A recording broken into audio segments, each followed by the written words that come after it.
বাংলাদেশ পাকিস্তানের মধ্যে গেল কয়েক মাসে ভিসা প্রক্রিয়া দ্রুত সহজ হয়েছে উল্লেখ করে পাকিস্তানের বাণিজ্যমন্ত্রী জাম কামাল খান বলেছেন, খুব শীঘ্রই উভয় দেশের মধ্যে সরাসরি ফ্লাইট চালু হবে।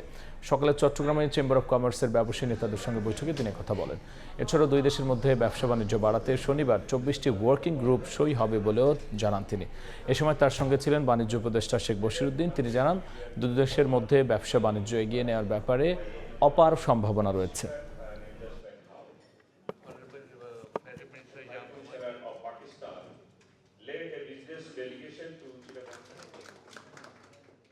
There's a very big eagerness for Pakistani business people to interact, and obviously unless it doesn't have air connectivity, it doesn't fall in very easy.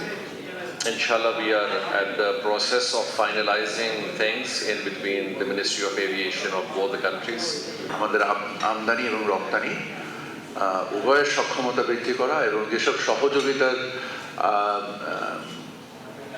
স্থানগুলো উনি উল্লেখ করলেন, এর বাইরেও বেশ কিছু বিষয় নিয়ে আমরা কাজ করছি এবং আশা করি যে চিটাগং, ঢাকা এবং বাংলাদেশের সকল ব্যবসায়ীদের একত্রিক শক্তিতে আমাদের বাংলাদেশের ব্যবসায়িক প্রবৃদ্ধি আরও উচ্চ পর্যায়ে নিয়ে যেতে পারবো।